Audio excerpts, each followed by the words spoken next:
Can I tell you the weirdest part about this whole thing and getting this area set up and trying to record this presentation for you? Literally, the weirdest thing is trying to figure out what face do I make when I hit the record button. I'll tell you, it's really awkward for me. Uh, I thought about going funny and being like, I thought about making a very happy face, but then that would come off as cheesy. But no matter what, probably the first face I made when I pressed start was probably like, start. Oh.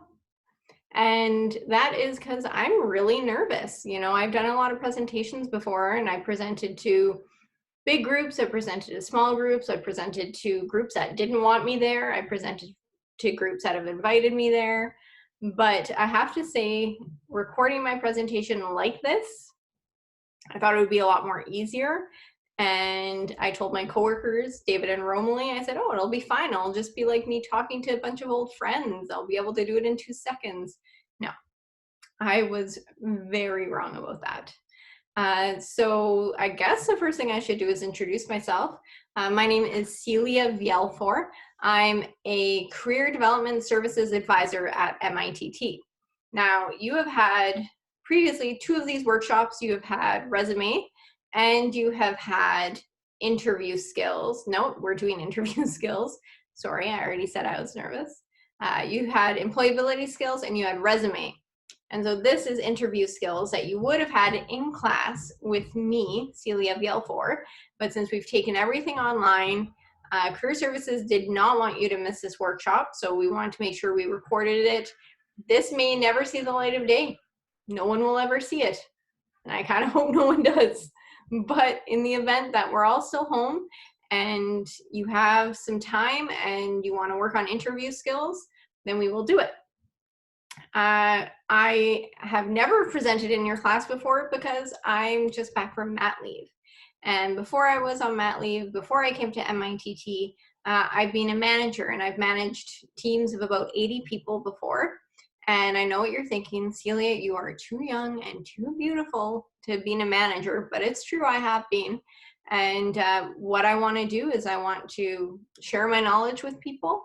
And I chose to come to MITT because I really believe that MITT does the best job at doing career services at a college or university level. And when I learned a little bit more about it, I'm like, I am in, I want to be a part of it. So here I am. Today, we are talking about everyone's favorite subject, interview skills, which I lie, it is not everyone's favorite subject. It is actually technically the most hated subject that we do. However, it is also the subject that people say they need the most help on. You know, resume, I'll Google it. Employability skills, what's that? Looking for a job, well, I've had one before, I'm sure I can find one again. But interview skills, that's usually the tricky one. That's the one that people forget about. So first of all, I'll take you on literally the most important slide of my whole presentation, which is this one. It's 2 people shaking hands. Not like we can do that anymore though, so maybe I should skip over this slide. Oh, so weird recording. Anyway, interviews. I want to start off by saying interviews can be scary, and I get it. I have been so nervous for every single interview I have ever done, and I teach them to people. And part of the way I teach is I tell them not to be nervous. Well, it's easier said than done. So what this slide here is to really say is to let you know that I think a lot of people are very afraid of interviews because they think it's, you know, one big person and then there's the little interviewee and they're wondering whether they're going to get the job or not, and they're nervous that this person can make all of the decisions for them. But really, that is not true. What an interview is it's really a 2-way street. Oh gosh, I'm going to be talking with my hands this whole time and you're just going to have to watch me. Ooh, I'm sorry. I'll try to have my coffee instead. It's kind of hot. Anyway, it is a 2-way street. You have people who are there to see if you're the right fit. So the manager is interviewing you. They're seeing if what you say on the resume is true in your interview. They're checking to see if you're going to be a good fit. They're going to just get a sense of who you are. But you have a really important job too. It's a two-way exchange, which means you're also interviewing them. You're figuring them out. Maybe the job description that you read doesn't really seem to be the same thing that the manager is talking about in this interview. Or maybe you walk in and you notice that the manager is kind of rude to their staff. And you realize, you know what? I don't want to work at a place where the manager talks to their staff like this. That happened to me once, and it was really bad. And within 10 minutes of the interview, I knew this was not the place for me. You know, we'll talk a little bit later about knowing your strengths, but it's important to know that, you know, you are of value, you are worth something, and that you want to see if they are the right fit for you. That is what is the only thing that usually makes me feel better when I'm nervous, is knowing that it's a discussion. It's trying to figure out whether you guys are both the right fit. You know, you never know. These are the steps we're going to go through on our journey together online on Zoom while I'm recording myself in the guest bedroom. There are 5 steps that we are going to go through. 1, knowing the job and the skills required. 2, knowing yourself and your skills. 3, knowing the organization. 4, prepare and practice interview questions. And 5, prepare questions to ask the employer. Step 1, know the job and the skills required. So, step 1, there's a reason it's step 1, so important. When I was a manager, I would always be asking people, you know, why do you want this job? Why do you want to work for this company? And what is the most helpful thing people can do is know the job description. Ideally, you'll have known this job description really, really well because you've used it to tailor your resume back in your resume workshop. The first thing I do when I know I'm going to get an interview is I reprint off the job description and I highlight those important parts, and I know exactly what they want from me. Because when I know what they want from me, I'm able to better prepare and able to come up with stories proving why everything in that job description matches me. And for any gaps there are, I can figure out a way to tell them I'm working on it or I'm improving. So knowing the job. Here's an example of a job description. It's from Polar Banknote, and they do hire GPT grads. This is a 12-month term. Now, we're not going to go through this job posting word for word. You can always pause it and look at it if you want, pause the presentation. But really what we've done is we've kind of taken over what are the important parts of this job description. So Career Services has read it and they have highlighted, and then they've written out what they feel are the most important things that you should know going into the interview. So from this job description, they're looking for somebody with a post-secondary degree, check. With 2+ years of experience, we're going to get to that part. Knowledge of Adobe Creative Suite 6 or higher, knowledge of Mac computers, creativity, strong illustration skills, communication skills, self-starter, works independently. So let's say you've been taking this program and you're really enjoying the more creative side of things. This is a great option for you. So you're going to think about all the examples that you have where you have had to create in this program and also outside this program, so in your own time. They want you to explain that you know Mac computers. Do you know Mac computers? I know you do because I have been to your classroom. I really want to mention communication skills. Everybody puts on their resume excellent communication skills, but they're not able to actually explain what they're great at communicating. So for me, I have excellent communication skills in, I hope, presentation. Don't judge me right now because we're online. Communication skills in presentation, communication skills in documentation, communication skills in email. I write a really mean email, real as in a really good email. I am very good at email writing. So you know, so even though if you're writing that you have communication skills, it's good to know exactly how you communicate well. And then finally, for the 2 years of experience, I tell all students, don't be afraid to apply for jobs. Your program right now, that is giving you 1 year of experience. So you automatically apply for any job that's asking for 1 year of experience. Now, for jobs that are asking for 2 years, for 3 years, I say still apply. Absolutely. The experience, the job description, that is what they are hoping for. It is not what they technically need. I know a lot of companies who will take somebody with less experience over somebody with more experience. The person with less experience can explain to them that they are a quick learner and that they are open to trying new things and that they accept feedback. There's a lot of places where if you have any technical skills gap or professional skills gap, managers are willing to take that on as long as you have some of those employability skills. So I say definitely apply for those jobs that are asking for 2-3 years experience, easy, because I think that you would definitely be considered for them. But the point is, in the interview, you're going to be proving them why. Prove why they should be hiring you over somebody with more experience. And it doesn't technically mean your technical skills are better. It can mean that you're just going to fit with the company more. Job description, know it. Know the job title, know it. Before an interview, know those things. Oh, gosh. All right, the manager is also going to be wanting to know a little bit about your technical skills. So when you're preparing for your interview, you want to be really confident in explaining what you can do. I usually will point students to the MITT website, to their program, and then there's this little tab, right? Let's see, let's get my cursor here, right here. That's the sound computers make, right? Under course information. In the course information, they explain a lot of great summaries of the different technical skills, the different programs that you are learning. And I think that they summarizes them quite well.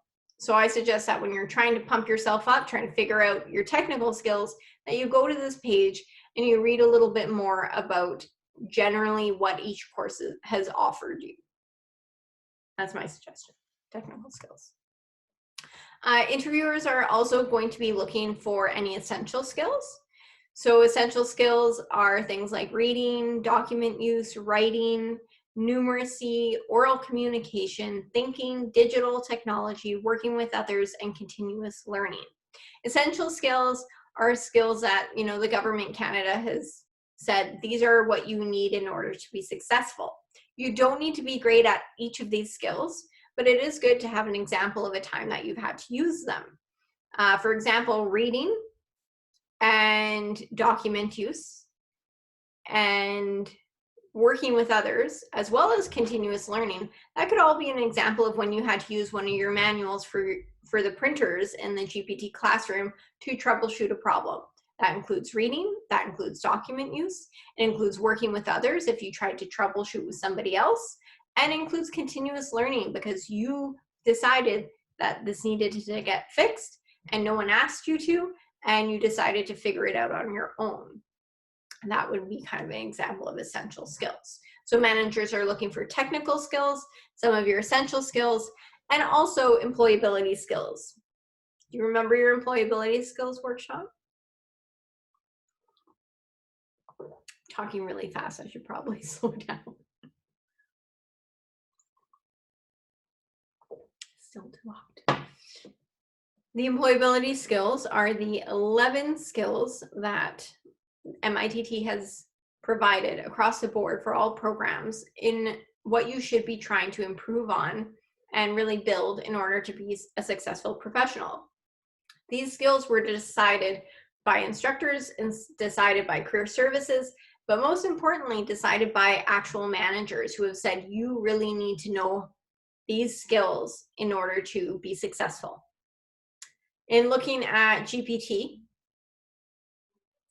what skills would you have to be really, really strong in to be successful? So if I'm taking a look here, I think number one, ability to problem solve. That would be very, very important. Another one would be something like motivation and time management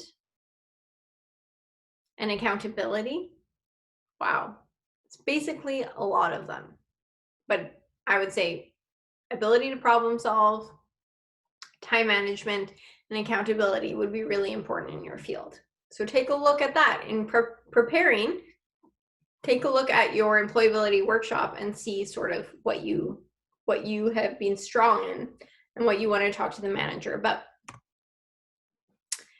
So here we have an actual photo of me and one of my managers when we found the perfect fit a couple years ago.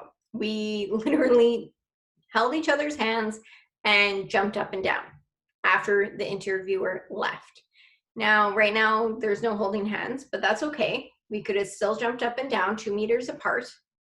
I'll tell you a little bit about that. So a couple of years ago, when I was in another job, we were looking for somebody, and we had been looking for about 2 or 3 weeks, and we could not find the right person for the job.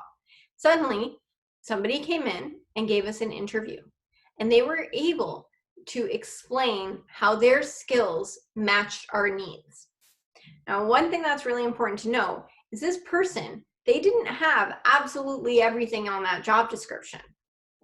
They were missing a couple of areas, but where they were strong in, we were willing to train for those other areas. So even though she didn't have all the education, she didn't have the number of work experience we needed, she did have some of those employability skills that we knew would make it easy for us to train. So here it says, how happy employers are when they learn the interviewee has skills to meet their needs. After that interview, she left. And she had no idea that as soon as she left, we jumped up and down. She was probably in her car calling somebody, being like, yeah, I don't know how it went. Yeah, I think I messed up on this question. They say they'll let me know next week. Well, hope. Yeah, I don't know. Okay, yeah, I'll come over. Okay, bye. She had no idea, but she did a great job, and we were very, very thrilled. So this is the important thing. When you are able to explain how your skills match that job description, that's gold. That is gold. It's step 2. Oh, I laugh at my own jokes, and it's lonely because I can't hear you laughing because I know you all think I'm hilarious. Step 2 is know yourself and your skills. So different than 1, know the job description. Employers say the primary reason they do not hire a candidate is because the interviewee could not clearly state their skills. The primary reason they do not hire a candidate is because the interviewee could not clearly state your skills. And that is very important. It's just what we talked about. So we're going to figure out how can we explain our skills. In your resume, you've probably already explained your skills in a really great way. You know what your resume says about you, and that is perfect. But it's on your resume, it's on your interview where you have the opportunity to go into more detail and to really explain. It's okay if you're not great at everything. That's fine. You don't have to be an expert in Creative Cloud. You don't. But it is good to kind of explain what your skills are, and also maybe explain what you'd like to learn in the future or how you hope to gain more skills in the program that they're looking for. Step 3, know the organization. I told you earlier, what's really important to me as a manager is knowing that somebody took a little bit of time out of their life to just figure out what they want. Figure out what kind of company they want to work for, and also do the research, do the work to find out if that company is right for them. Again, if you submitted a cover letter, you'll already know the organization because you've written down what you want to get from the company. You've written down why you like them and why you think you would be great at the job. So you've already done the research. Some things that would be nice for you to know, though, are very simple. What are the company's products? Know the organization. Who do they serve? Know the organization. What is their mission statement? Are there any changes or developments? What is its history? How is the organization structured? The second question I would always ask people I interviewed were, what do you know about us? A little later, one of the questions might be, why do you want to work for us? They're the same thing. You don't need to know the entire history. You don't need to know your company was founded in 1973 by Bob Smith. No. But it is good to have an idea of the general aspects of the company and what they do. And it is even a good idea to maybe pull out one thing that you really like about them. In my last practice interview with a student, they learned through Instagram, let me get my social media straight, through Instagram, that the company that they were going to apply at has a company dog named Tucker. They definitely kind of peppered that into the interview that they knew the company has a dog named Pepper and that they really liked it because they love dogs. It's those types of little special things that you do research on and pick up about a company that a company will recognize. It makes a difference, I promise. Know the organization, know the company you're applying to. Step 4. So here you are, you're already on step 4. Pretty fast. We did research. We know the company, we know ourselves, and now we're ready to practice practice the interview questions. I'm hoping that you also have your booklets. I'll see if I can figure out how to share that booklet. Where is it? Share, new share. We're gonna share the interview booklet. So this is the interview booklet. This is what hopefully you've all emailed. Usually you'll get them in paper. When all this is over, I will happily give you a paper copy if you would prefer one. And I left it in a Word document so you could fill in your answers as you go. I like to type, I prefer to write, but I know some people like to type, and just because you're already on the computer, might as well. So this is the cover page, and then here you have your sample interview questions.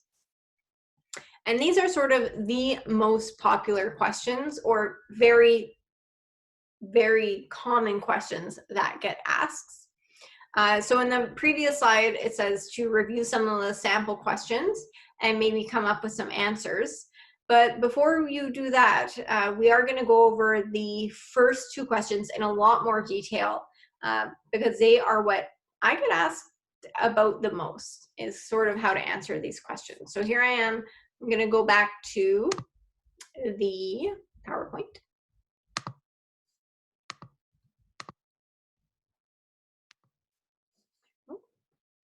Presentation mode. I have lost my cursor. That's only mildly embarrassing for me.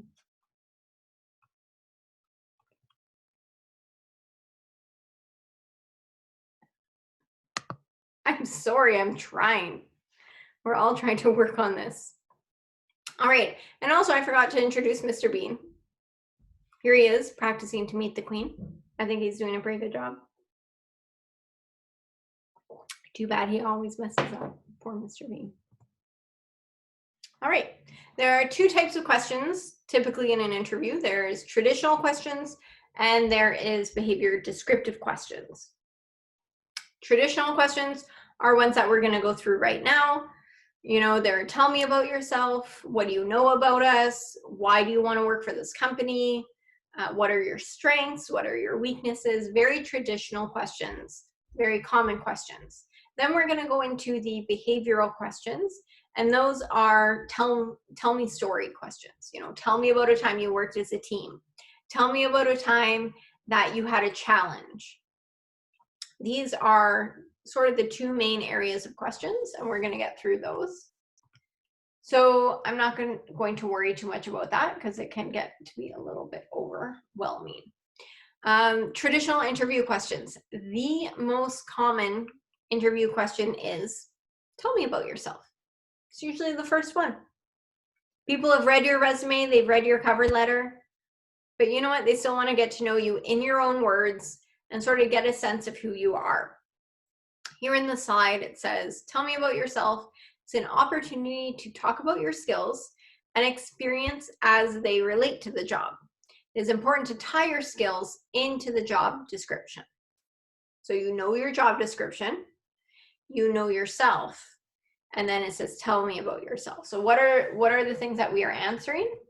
So how to answer tell me about yourself would be, you describe a little bit about your education, you talk about 3 skills that match with the job, and then you would review any personal interests, activities, or characteristics that you think are important. So let's say I, Celia VL4, am applying for my job. I would answer, tell me about yourself. So usually at this point, I have one of the students ask me, tell me about yourself, and then I answer. So this is one of you right now. I don't know. Tell me about yourself. This is what we've all become, folks. Tell me about yourself. Hi, I am Celia Vielfor. I have a education background in anthropology and adult and continuing education. 3 skills that I'd like to share with you are I am an excellent speaker. I'm able to command presentations of 300 people and more. I also really enjoy writing resumes for people.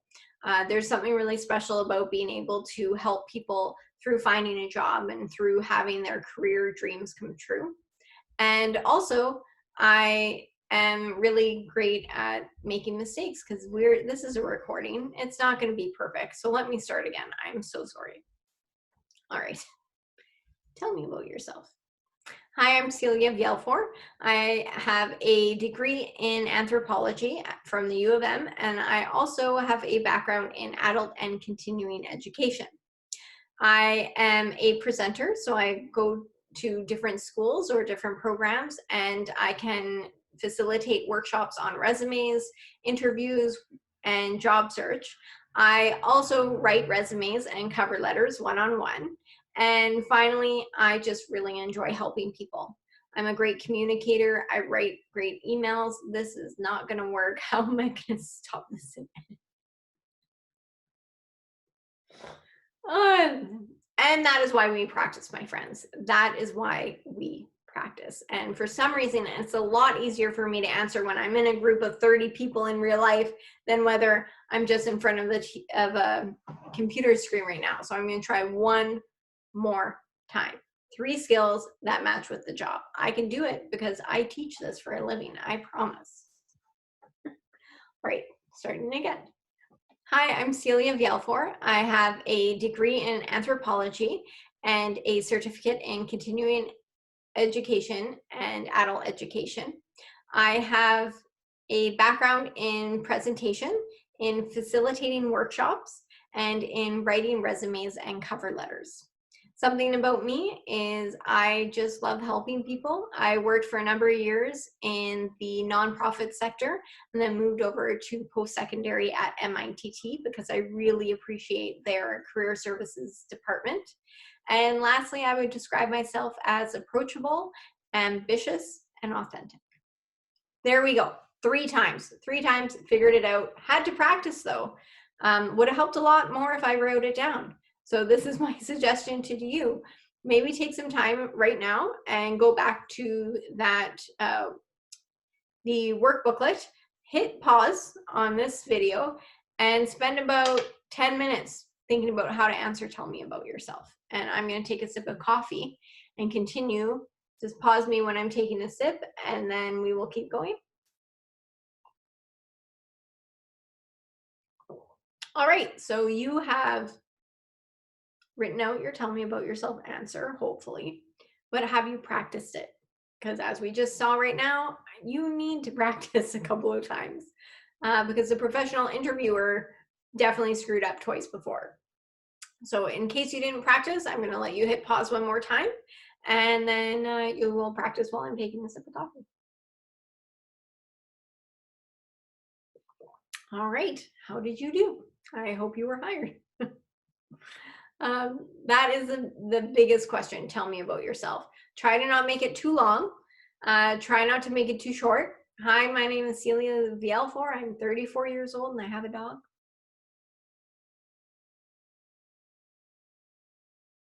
I've had that answer before. So try to please be a little bit more in depth and in detail with what you want. And tell me about yourself can change. So let's say you are going for an interview that's on the more creative side of graphic and print technician. Go ahead and go and talk more about your creative skills. If you're going for a more production and distribution side of the industry, then your relevant skills will be changing towards that. Same with your personal characteristics and activities. Just like the young man who I did the mock interview and found out about their dog Tucker, the company dog Tucker, in his personal interests and characteristics, he did mention that he enjoys working with dogs. So what is your greatest weakness? That is what usually I get asked first, of how do I answer that? And I think a lot of people are worried about this question because they think that it means, why am I not going to get hired? That the manager is trying to figure out what's wrong with you. And that's not true at all. What is your greatest weakness is it's a way for managers to figure out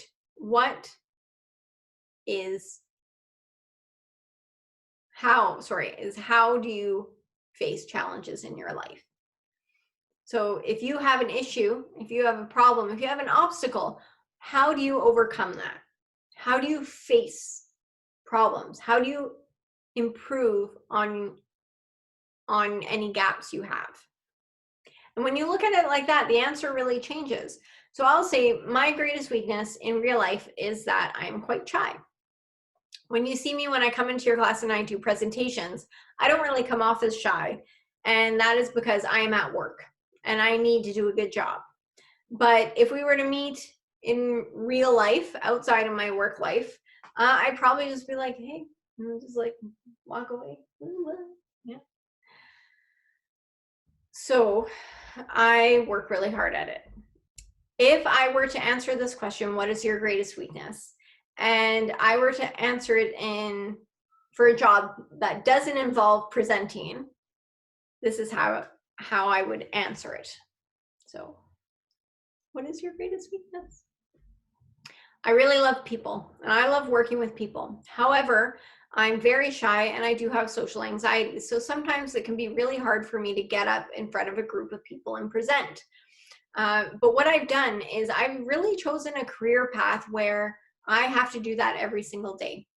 And it's gotten to the point where I have so much practice getting up in presentations, even though I'm still really nervous and shy on the inside.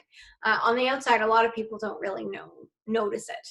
And it's something that I'm always working on. Now, if I'm applying for a job that requires presentations, I do not choose that weakness. I have a lot of weaknesses. We all do. We're all human. So if I am going to apply for a job that is very presentation heavy, I don't go with shy, because they might not realize that I really am over it and not over it, but I'm really able to deal with my shyness. I found a way that works for me. I choose another. So let's say for a job that's very presentation heavy, I would choose another weakness. So what is your greatest weakness? I like to think that I'm a very efficient worker. However, in the past, what's happened is I have had work with teams where I've had trouble sort of letting go of jobs, where I will just try and do all of the work myself. And I've learned that this is not efficient. And also it means that I'm not putting trust in my team. So what I've done is I've really taken time to get to know all of my coworkers and learn all of their strengths. So when I'm out delegating tasks, I feel very confident in what I'm giving out to each person. And then if I'm giving out a task where maybe I know a coworker is more weakened, I just know that I have to do a little bit more coaching and encouraging. And I found that since I've taken that approach, it's been a lot easier for me, and I'm really proud of the work I've done on it. Do you see how it's changed? One weakness you absolutely cannot mention or should never mention, because like I said, we all have lots of weaknesses. Stay away from I'm late all the time. As soon as a manager hears that you're late or you don't show up for things on time, it's over. Doesn't really matter how you spin it, that you're improving, that you're working on it, that you set alarm clocks. Lateness is something that I will always say try to steer away from. I was talking to a manager recently about what is your greatest weakness, and he loves asking that question because he just likes to get to know you, and he says he likes to get to know what people are working on. He hates it when people say, I can't think of a weakness. He hates it when people say, I don't have one, because they think that they're answering that question correctly. So I want you to take some time right now. I want you to think, what is an area that you would like to improve on? Now, try to not say shy if you're not actually shy. I don't know why, but whenever I do these presentations, a lot of people choose to say, oh, I'm really shy all of a sudden. And I have like 30 people who have decided they're shy. And especially if you're going to have an opportunity later to interview with a lot of the same companies, you want to make sure that what you're doing is unique and original to you. Greatest weakness is tough to try and figure out. People have said time management. People have said teamwork. There's a lot of areas that you can think of. Just make sure that you're keeping it positive and that you're talking about how you are working to improve on it. So I will take another sip of my coffee. You can pause me. You can go to the next page in your work booklet and come up with it and do a couple of practice rounds. You can pause on me now. It's going to become the world's longest cup of coffee. All right. Tell me about yourself. What's your greatest weakness? What could possibly be next? Ooh, let's make an infomercial. All right. This is where we make an infomercial. You may have heard of an infomercial being called something else, like an elevator pitch in an intro course or another employment course that you've taken. So this is where you are not in an interview, actually. This is a scenario where you meet somebody either at the grocery store, at a party, just realizing we're not really going to be meeting a lot of people in this climate, but that's okay. There's still an opportunity. There's always Skype. There's always putting out your job search through social media to help you out. But this is really important. This is to answer a question, something like, oh, what are you looking for? You know, you tell somebody you're looking for a job. Oh, yeah, tell me about that. And you want to be prepared. So it is a 15 to 20 second, 15 to 30 second answer of explaining what you want to do. Now, the great news is you've already done a lot of this work already, because a lot of this is from your tell me about yourself, your education, some of your strengths, a little bit about you. But the difference is the infomercial part, you will be sharing sort of what type of job you're looking for or kind of what career path you want. So again, if you're thinking more creative, you're thinking more distribution, if you're thinking more entrepreneurial, you want to open your own business, this is sort of where you can share that. Now, I've known people who have gotten jobs from these elevator pitches / infomercials. I had somebody who was on a volleyball team, and one of their teammates' sisters worked at a place that hired, in this case, it was a CAD technician, hired CAD technician. And he was able to just briefly explain who he was, what he's like, and what kind of job he wanted. And then that was the first step to get him in the door. Now, the reason why we do this activity in the interview, I know it can seem a little clunky, like why are we using it at that point? I hear my baby crying, so I'm just gonna there's a difference with recording.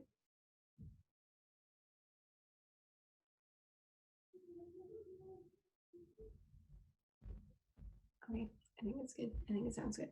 Let's make an infomercial. All right, in your work booklet, there is an area for you to write your answer. This is developing a personal script, so you'll talk about your name, your work, what you would like to do, and your skills and qualifications you want to market. Now, like I said, you've literally already done half the work. That is why we include it in this interview presentation, because you've already been thinking about your skills, you've already been talking positively about yourself, and now is sort of the chance for you to work on it some more. So it seemed like a good time to kind of keep you on this level. So I'd like you to take maybe 15 minutes, and I want you to think of your elevator pitch or your infomercial, same thing. The reason it's called an elevator pitch is because we ask that you imagine that you are on the first floor in an elevator with your future dream manager who can help you get your dream job.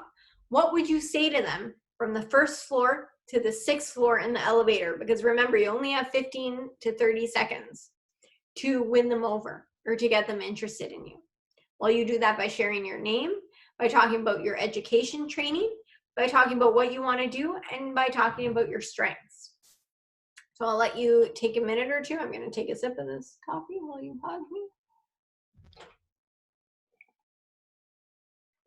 Perfect. Now, did you time it? So I know you may have practiced a couple times. Now I would like you to actually time it. See if it was 15 to 30 seconds. I will wait.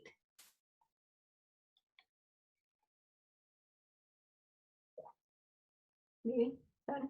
Okay, let's keep going. Well, we've already done that, haven't we? All right, a little summary of some more popular traditional interview questions just to go through. What kind of experience have you had? So why do they ask these questions? That's a very popular question. They relate the experience relevant to the job. You can use work experiences, you can use volunteering, you can use co-op, research, school projects. When people are asking for experience, they don't always care exactly where you got it from. It's just that you can explain it. I always encourage people to talk about their practicum, to talk about their volunteering. People and managers can be very impressed by those types of things. Why should we hire you? This is kind of like, what are your strengths? When I ask that question, and I have in the past, why should we hire you? The number one answer that I seem to get is, I'm a hard worker. You should hire me because I'm a hard worker. And that's great. And I believe you when you say you're a hard worker. For the most part, I believe you. But everybody says they're a hard worker. So imagine I'm in 10 interviews a day. I say, why should we hire you? And all 10 people have the same answer. I want you to stick out. Why should we hire you? What is it about you that makes you special? So for me, why should people hire me? I think I'm really great at building relationships, and it doesn't matter who you are, where you come from, what level of an organization you are. I am able to connect with people no matter what. And I think that that's a skill, and that's something I'm really proud of that I like to do. So why should people hire me? Because I can build relationships with people. That's a huge skill to have. And I know that because I've read my resume. What are your goals for the next 5 years? This is tough. Somebody in my organization, we wrote, really means what are your goals within this organization? So what would you like to do in that company? What would you like to grow? What would you like to experience? And then finally, why would you want to work with this company? So luckily, you've already done step 3, which is know the company. You can explain why you want to work with this company. I once was helping somebody with their practicum. They were trying to get into Manitoba Infrastructure and Transportation, which to me is the most boring sounding company on the planet. So I asked them in our practice interview, why do you want to work for Manitoba Infrastructure and Transportation? And the person answered, well, I need it for practicum. And I'm like, not good enough. So we went online and we Googled Manitoba Infrastructure and Transportation. And it turns out that this company had a huge mandate and a huge mission to protect the environment. So they had some side projects where they would donate to provincial parks. They also, whenever they were designing highways, they would do their environmental impacts. That was a big part of the company that I would have never thought. And it turns out that the gentleman that I was doing the practice interview was a huge environmentalist and always every summer visited parks all across Manitoba. So at the end, I asked him again, why do you want to work for Manitoba Infrastructure and Transportation? And he said, I want to work for a company that values the environment as much as me. When I went on your website and I read that you donate to Parks Canada and to parks in Manitoba, and when I read about your environmental reports that you do when you're about to do a build, I realized how committed you are to the environment. And you know what? I want to work for a company like that. All right, so what's a better answer? Somebody who just needs a job for their practicum, or somebody who wants to work for your company because you do something great that they want to be a part of? Who are you going to hire in that situation? You're definitely going to hire the person who knows a little bit about them. So it doesn't have to be as perfect match as that, but come up with one reason why you like that company, one reason why you want to work with that company. And try to make it authentic, because often people can tell when you're lying. So try to make it real. Great, so now we have graduated to the BDI, the Behavioral Descriptive Interview Questions. These are questions that managers will ask to kind of find out what you've done in the past. And hopefully, maybe the way you've reacted in the past is the way you're going to react at their job.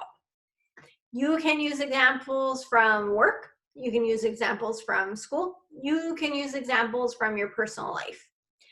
Usually people say, tell me about a time. So it usually starts with that.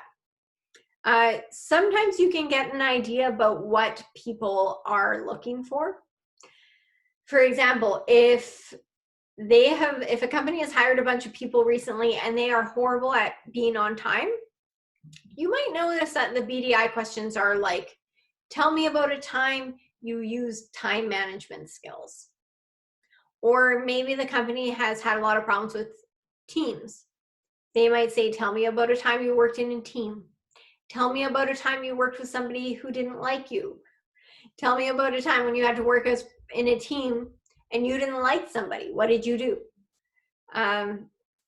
They're trying to figure out how you will react. These questions are a little bit harder for me to prep you for, though, because every company has a different set. I can talk to you about the more common ones, but in the reality, I want you to know the company, I want you to know the job, and maybe come up with some general stories that you can use for a lot of these types of questions. So one example question, first of all, how you answer them. How you answer them is pretty straightforward, though. The first thing you do is you explain the situation. Next thing you do is, what did you do? What was the action that you took? And finally, what happened at the end? So we call it the SAR: situation, action, results. Situation, action, results. On the slide here, it says keep it positive, and that's really, really important. I've asked questions before, like, tell me about a time you had an angry customer. And people have a hard time keeping it positive. Understandably, the person was probably a horrible human being, but they want to make sure that you can keep it positive. Sometimes people will say, tell me about a time you had a manager you disagreed with.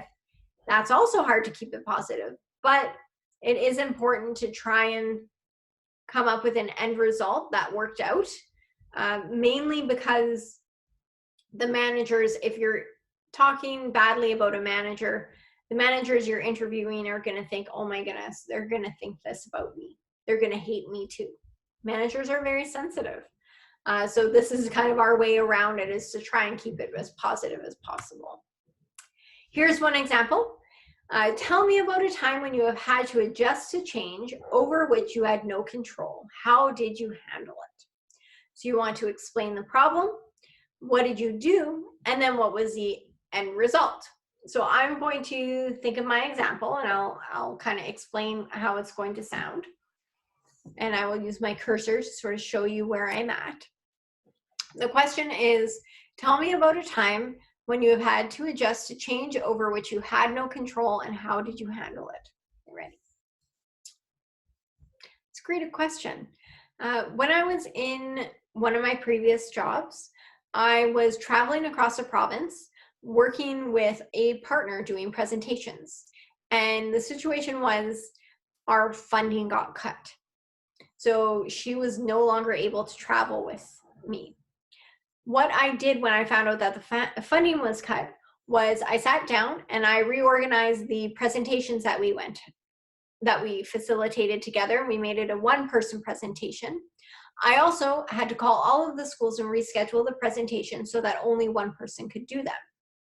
In the end of my presentation season, we took a look at all the surveys that were done by our students, and the feedback from the surveys was incredibly positive. And it was a great thing that I had time to look over those presentations, because we actually found more engaging ways to present the information. Great. So situation, funding got cut. Action, I had to reorganize the presentation and my schedule, and the result is presentation ended up better than before. Tell me about a time you have had to adjust to change which you had no control, and how did you handle it? So that's just one example. On this slide, it goes a little bit more into detail. So if you're going to talk about the situation, you want to explain what was happening, what was a challenge, when did this happen? So I said 2 jobs ago. Action, how did you evaluate the situation? What steps did you take to handle the situation? So I looked at the presentations, I rescheduled them. And results, what were the results?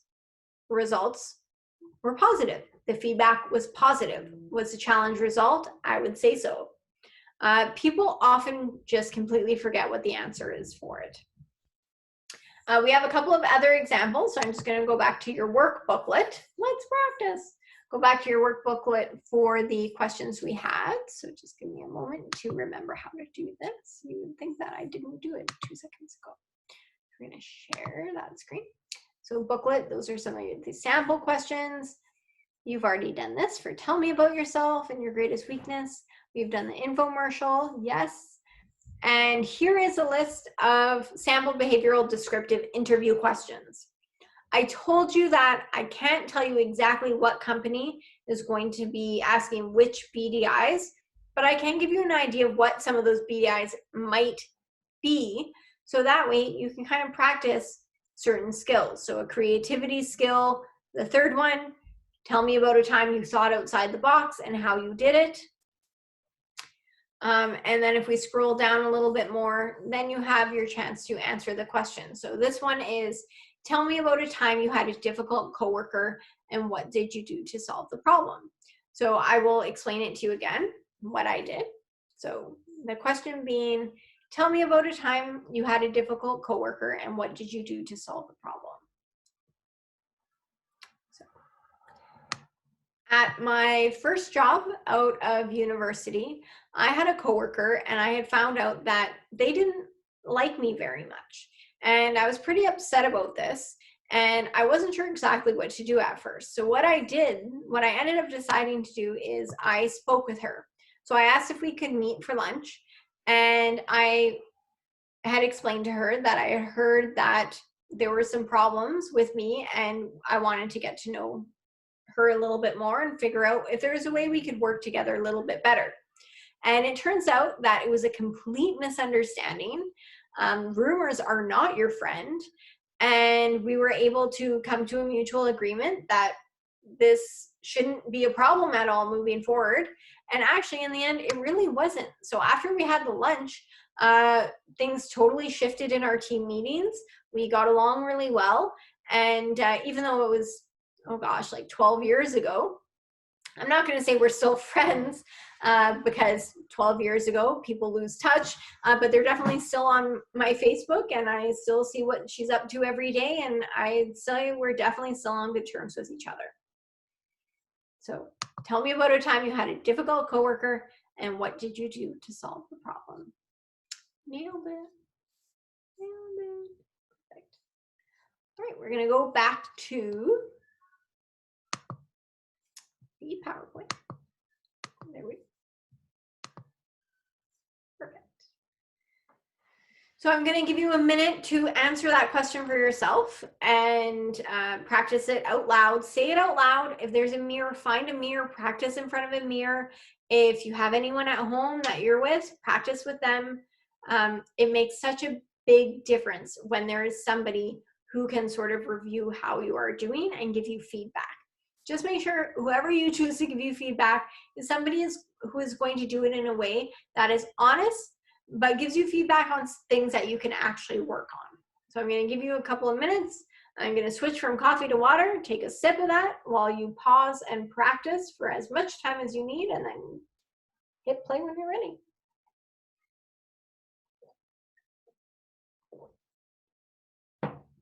Perfect. All right. These are more practice questions. So if you want to pause them and write them down and also practice those ones. So there's, tell me about a time that you made a mistake and how did you handle that situation? That is a really good one. I really encourage you to practice your answer for that one. And then tell me about a time that you demonstrated initiative. So I mentioned before, for these questions, it's great if you can use a work suggestion. It's great if you can use a school suggestion. But if you don't have one of those to answer, you can also use a personal experience.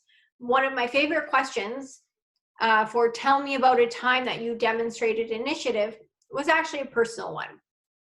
And they answered it something like this. So they said, last year, my next door neighbor got very sick and she couldn't take care of herself. So what I did was every day after school, I went over to her house and I cleaned up and I cooked her dinner. And I did this for about 3 months. And because of my help, I feel really confident that she was able to get better and she was able to focus on returning to her health. And in the end, we're still friends and she no longer needs me to come over, but I still do about twice a week just to visit. Great answer. Great answer. Wasn't work related, but it really showed me that this person will do things that is not required of them. And I've been told that I just like this answer because I'm a woman. And I disagree. I really like this answer because it tells me the type of worker she is. So it gives me a lot of hints as to what she would be like if she came to work for me. And I definitely hired that person that had that answer because I knew that they would be an honest person who I could count on to do a good job. Step 5. Wow, we are already at step 5. But for me, I know it's going a lot faster because I am not taking these breaks and writing down the answers. So step 5 is prepare questions to ask the employer. This is also very important. I guess all the steps are important or else we wouldn't include it in our presentation. But preparing questions really does show your interest, just that one step further. So if you're trying to figure out how do I impress people, having questions to answer at the end is a great idea. It says here on the slide that it is an opportunity to gather information. So maybe in your research, you genuinely did have questions that came up. A lot of people think that at the end of an interview, when a manager says, do you have any questions for us? The answer is no. No, I don't have any answers. I know the company. I'm really excited about the job. You have answered them all because you're great. No, that doesn't work. You want to ask a couple of questions. It's good to come up with questions. You can't just get easily off the website. It's also good to ask questions that aren't, how many hours a week? What are my shifts going to look like? Because often the manager will explain that at the beginning of the interview. Try to not have too many. 3 questions, 4 questions are pretty good. And avoid questions regarding salary and benefits. I hate this point.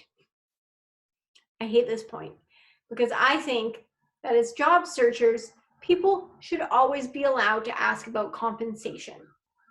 And this is probably my biggest issue I have with the whole system. I have a lot of issues with the system, but I think my biggest issue with the system is the fact that it's looked down upon to ask about money or benefits.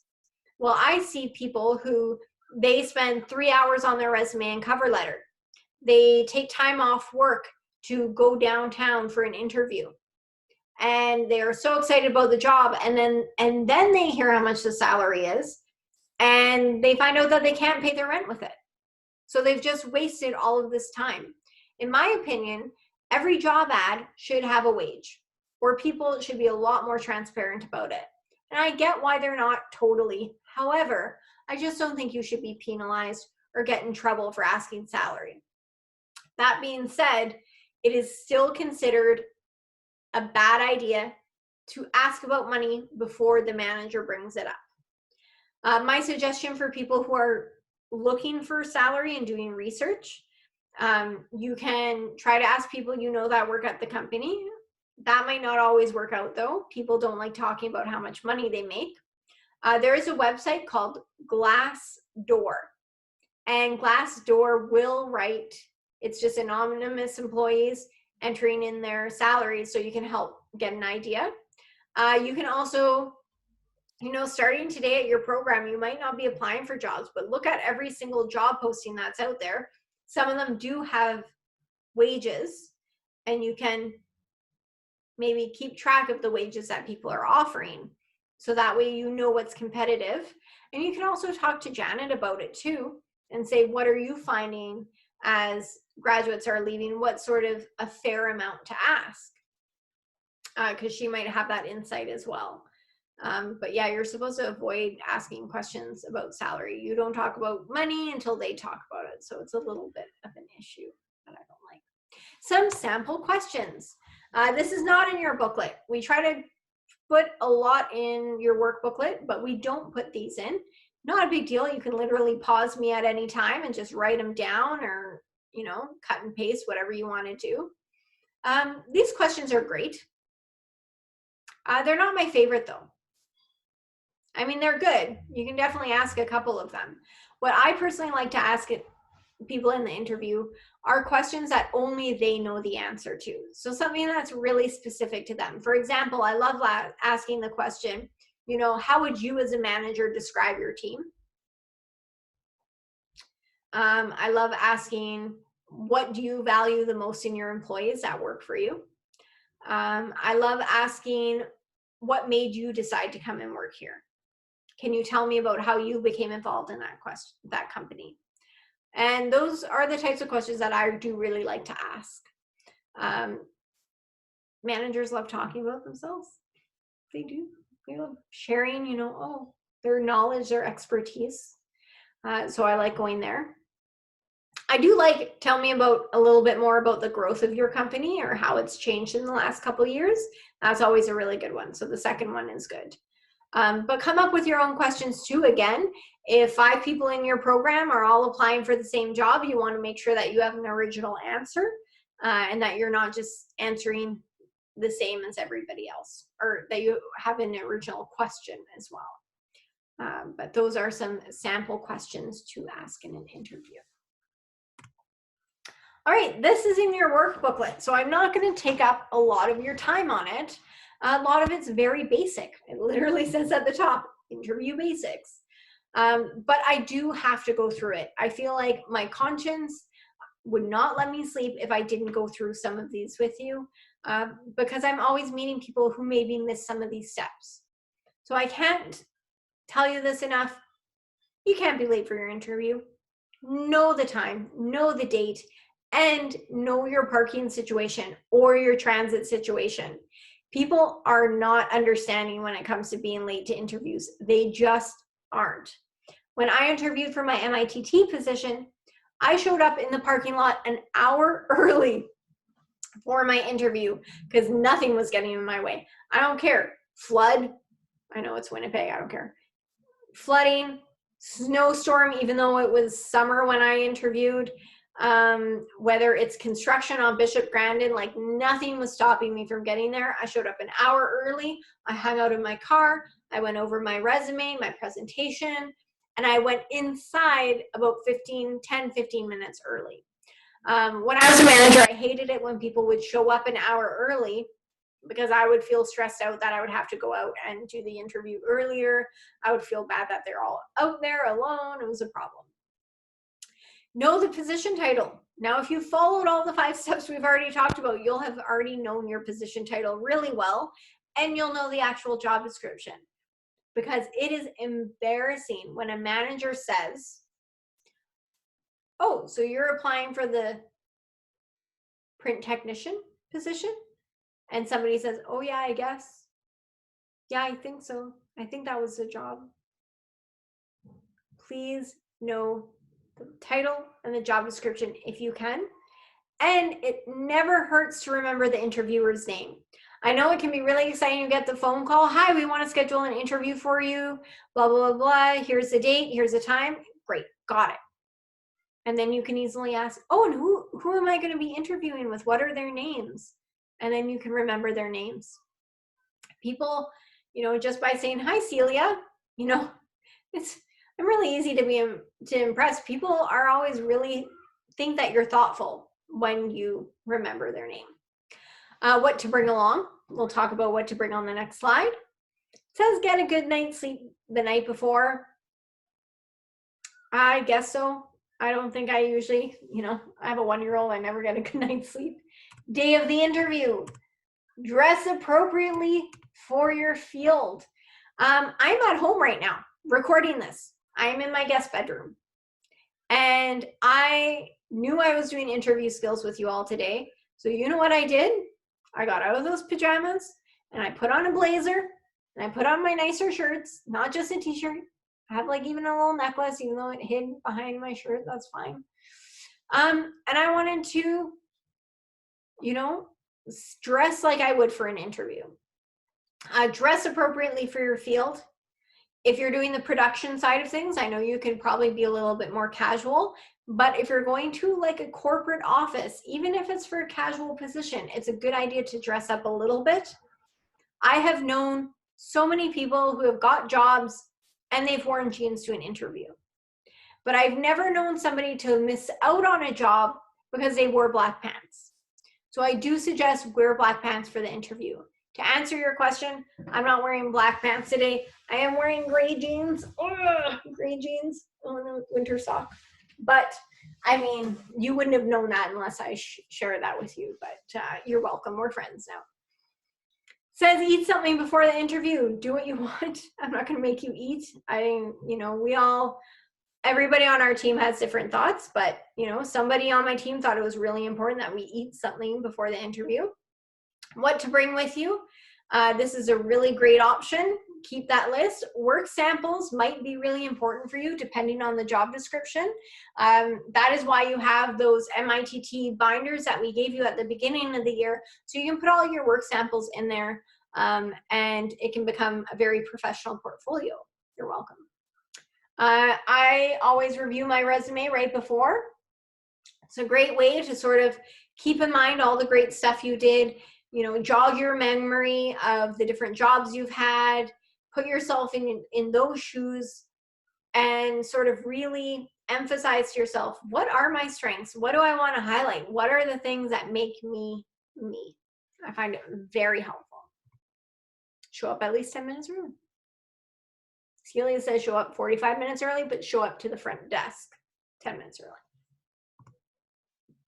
During the interview, some suggestions also in your work booklet. Maintain regular eye contact. So these are all things that as you're practicing with people, you can have them look out for. So you can even maybe create a quick checklist. Maintain regular eye contact. Be aware of nonverbal messages, fidgeting, body language, facial expressions. I did an interview with somebody one time, and they spent the entire interview holding their hands like their shoulders like this. And at the end of the interview, I said, did you know that you were doing this? And he said, no, I thought my hands were just nicely on my lap. And that is why we practice.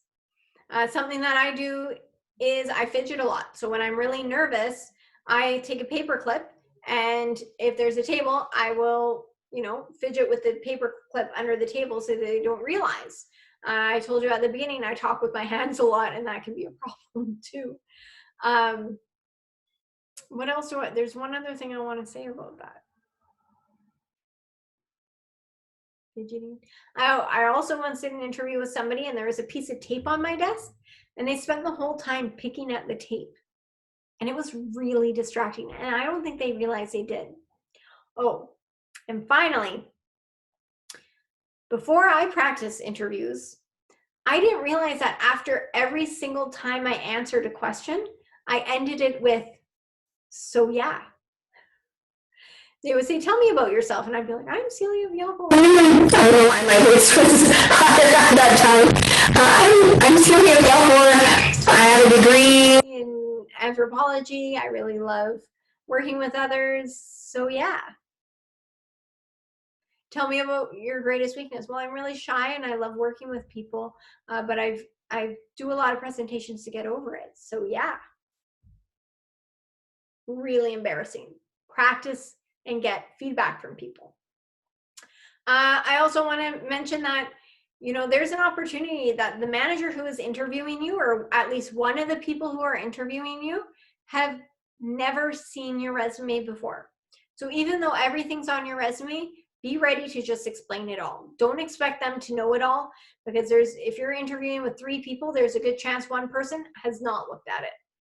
So really treat the interview as your first time to make an impression on these people.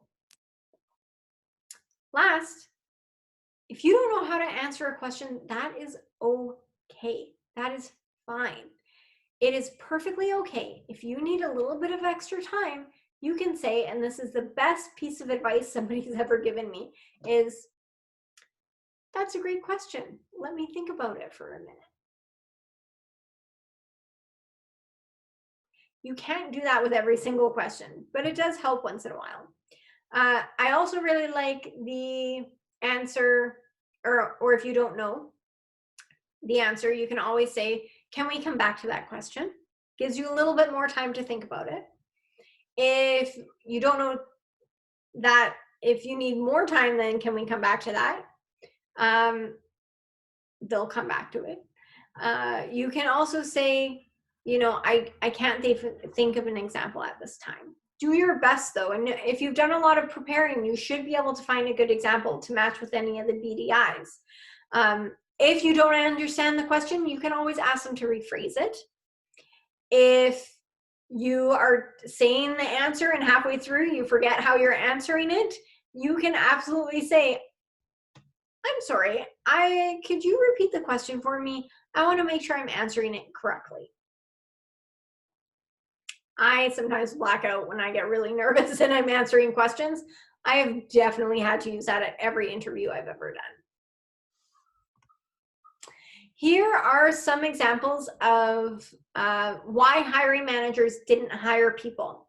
Yes, Celia knows that these percentages do not add up to 100. They go way over. But what it was the hiring managers got to choose more than one option about why they haven't hired people. So 67% of applicants failed to make eye contact with the interviewer. 55 were rejected for the way they acted, dressed, or walked through the door. So a friend of mine one time went into an interview, and there were 2 receptionists at the front. Turns out one of them was her good friend from high school.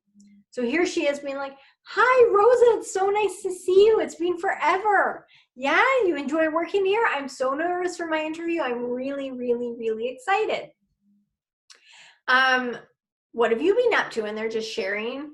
Meanwhile, the other receptionist felt like she was being ignored. She actually got up and went to the executive director and said, you know what, don't hire this person. She's really rude and she's not talking to me at all. Can you believe if that happened to you? So when you walk in for an interview, you want to be nice to everybody you meet, smile at everyone you meet, and just act like you are thrilled to be in that space, because that makes a difference. 47% knew little or nothing about the company. 38% did not get the job due to their overall confidence or quality of voice. Now, when we're talking about quality of voice, I'm not talking about accents. I'm talking about volume and being able to hear the person in their answers. 38% lacked a smile. I've done a lot of interviews. I have done a lot of interviews. And the number 2 piece of feedback that I give people is they need to smile more in interviews. And I hate giving that feedback. I hate being told to smile myself, but a smile is the only way that people are going to know right away you're a nice person and you're going to do well on the team. You don't have time to explain all of that, but a smile can really give that impression. So when you're practicing, ask people to make sure that you're smiling. Part of the reason people don't smile a lot during interviews is because A, they're nervous, and because B, they're trying to be professional. Professional people are not goofy, right? So why are they smiling? But smiling is that way to make a good first impression. 33% of applicants had bad posture. 26 were eliminated due to weak handshakes. I said smiling was my number 2 piece of feedback. My number 1 piece of feedback is the handshake. Now is kind of a weird time. I usually at this time would get people to practice their handshakes, but we're not going to do that right now. If we ever get back to a world where handshakes are a thing, make sure it is a firm a firm handshake. I also get asked a lot, do you have to wait for somebody to offer out your hand? And I say no, you can go ahead. I know that there are some places where you need to wait for the manager to offer, but that's not really the case. If you're feeling confident, you can definitely go in for a handshake. If you're not comfortable doing handshakes, you say no thank you, especially now. I think people understand. Yeah. 21% of interviewees cross their arms over their chest.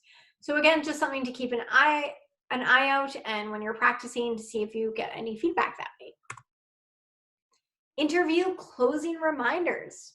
So at the end of the interview, after you've asked the questions, the last question you might ask is, when will I hear from you? Definitely ask this question, because there's nothing worse than waiting. If unknown, you can also ask to follow up. So if they're like, we don't really know, you can say, that's great. Can I email you next week just to keep in touch? Again, with a handshake, not really going to happen, but definitely say, this seems like a really great job. And, I just want to say again, I would really love for the opportunity to work here. And then also do something nice for yourself. It is stressful sometimes doing an interview.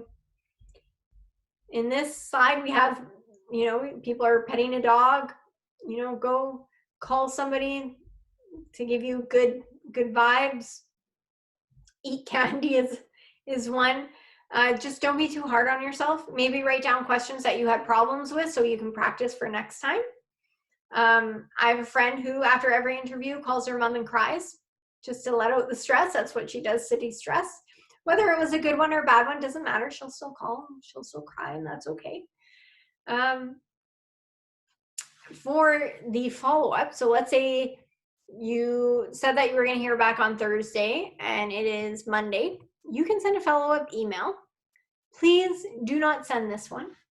So this is a real email that I once got from somebody.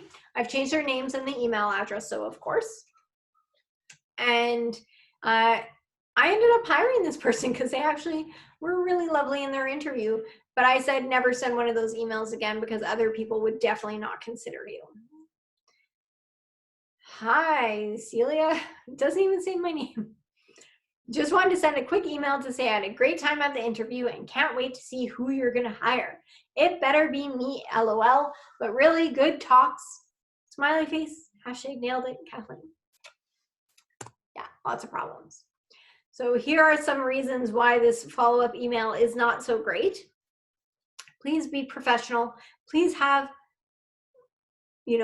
perfect grammar when you are emailing employees.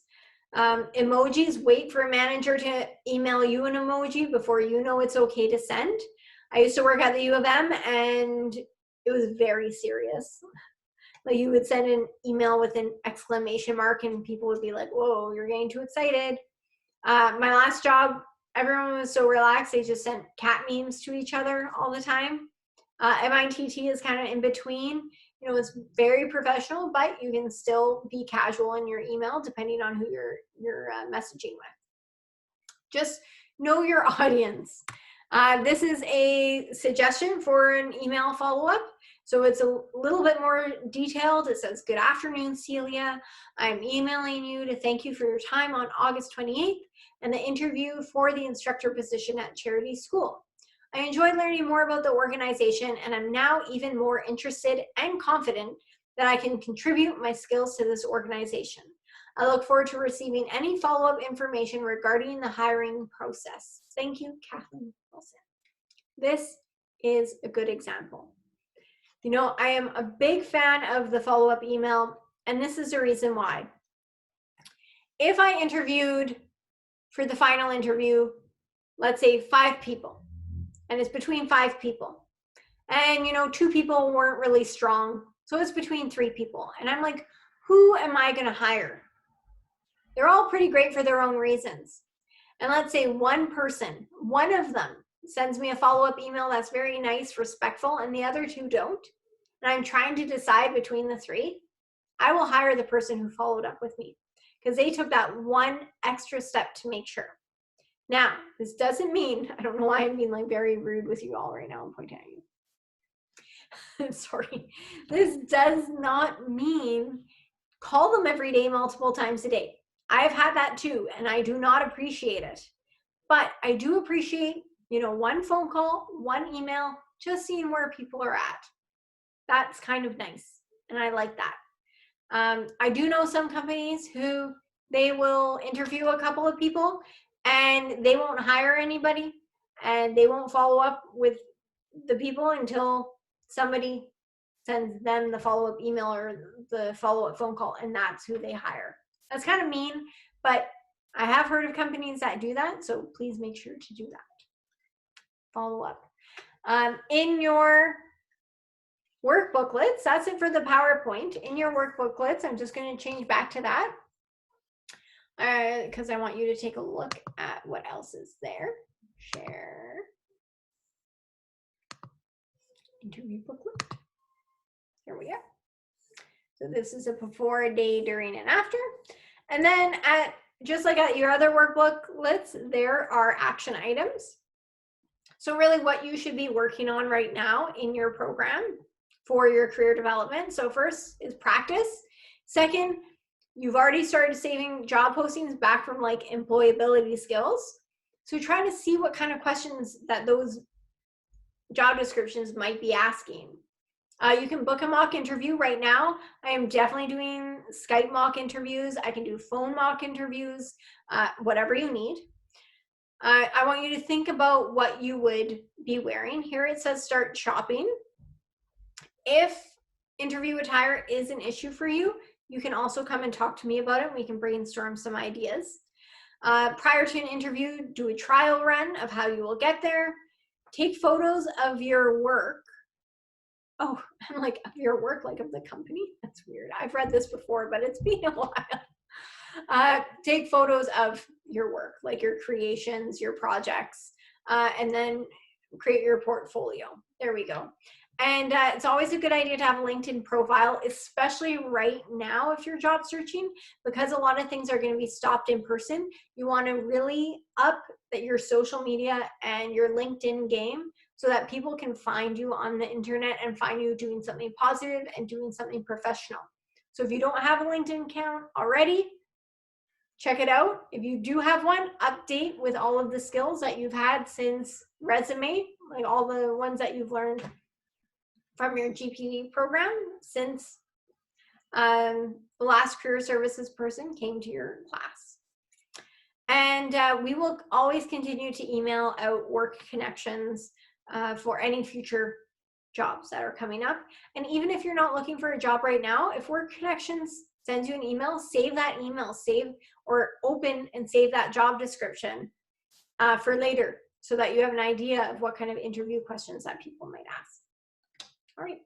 So in follow-up, other than following us on Instagram, you probably might want to know how you can get a hold of these. So in my little work booklet, I'm going to show you since the screen is already shared. How can you access us?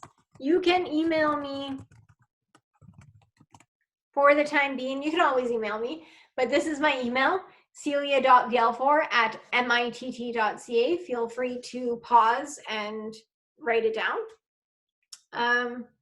You can email me and I can review your cover letter, review your resume over email. We can also do Skype meetings if you're more comfortable in person talking. I can do practice interviews with you. We can talk about different job search ideas. I help with all of that. So you can email me, celia.vielfor@mitt.ca.